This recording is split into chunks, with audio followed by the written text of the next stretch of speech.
ഇത്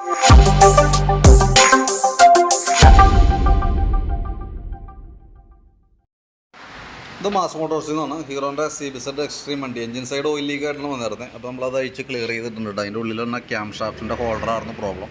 അത് മാറ്റി ക്ലിയർ ചെയ്തിട്ടുണ്ട്. ഈ മുകളിലിരിക്കുന്ന കവറും ഇതുണ്ട്, ഈ ഭാഗത്തൊക്കെ ശരിക്കും അടിച്ചൊക്കെ അഴിച്ചാണൊക്കെയാണ്. അപ്പോൾ ഈ ഭാഗത്ത് ചെറിയൊരു പൊട്ടലൊക്കെ ഉണ്ട്.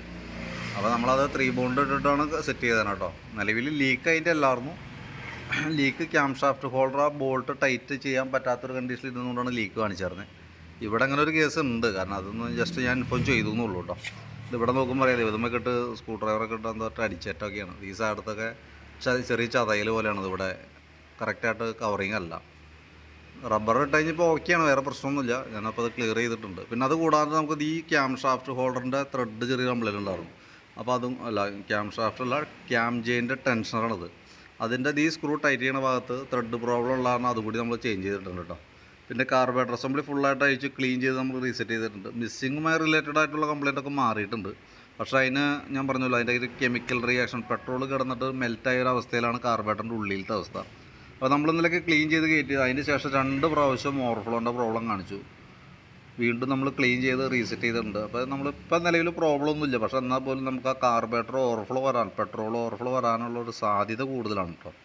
കാരണം എന്താ വെച്ച് കഴിഞ്ഞാൽ പുറമേ നിന്ന് ചെയ്യാവുന്ന മാക്സിമം നമ്മളത് ചെയ്തിട്ടുണ്ട്. അത് ശരിക്കും പറഞ്ഞാൽ അങ്ങനെ കാർബറേറ്റർ ഓവർഫ്ലോ വന്നു കഴിഞ്ഞാൽ നമ്മളിപ്പോൾ ലെയ്ത്തിലൊക്കെ കൊടുത്തിട്ട് വേണം ഒന്ന് ക്ലിയർ ചെയ്യാം. പക്ഷേ അത് 100% അവരും ഒരു ഉറപ്പോ ഗ്യാരണ്ടി ഒന്നും പറയില്ല. കാരണം അമ്മാതിരി കേസ് വളരെ സെൻസിറ്റീവായിട്ട് വന്ന ഒരു പാർട്ടാണ് അതിൻ്റെ ഉള്ളിലേ. അപ്പോൾ അതാണ് അതിൻ്റെ മെയിനായിട്ടുള്ള പ്രശ്നം. കൂടുതൽ പ്രോബ്ലം വന്നു കഴിഞ്ഞ് കഴിഞ്ഞാൽ കാർബറേറ്റർ അസംബ്ലി മാറ്റിവെക്കലൊക്കെയാണ് അതിന് പ്രായോഗികമായിട്ടുള്ള നടപടി.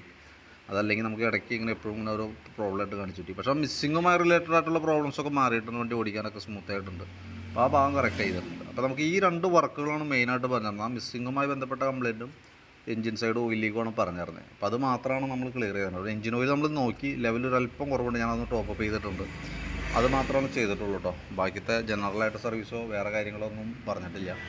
ഈ പറഞ്ഞിരിക്കുന്ന വർക്ക് ഞാൻ കംപ്ലീറ്റ് ചെയ്തിട്ടുണ്ട്. അപ്പോൾ അതിൻ്റെ ഡീറ്റെയിൽസ് ഞാൻ ഓൾറെഡി അപ്ഡേറ്റ് ചെയ്തെന്നുള്ളൂ. അപ്പോൾ ഓവർഫ്ലോൻ്റെ ഒരു പ്രോബ്ലം വന്നുകൂടായികയില്ല, നിലവിൽ വന്നേക്കാം. അങ്ങനെ ഒരു പ്രശ്നം നിലവിൽ വണ്ടിക്ക് ഉണ്ട്. ഓക്കെ, അപ്പോൾ വർക്ക് കംപ്ലീറ്റ് ആയിട്ടുണ്ട്. ബില്ല് ഡീറ്റെയിൽസൊക്കെ ഓൾറെഡി വാട്സപ്പിലേക്ക് തരാം കേട്ടോ.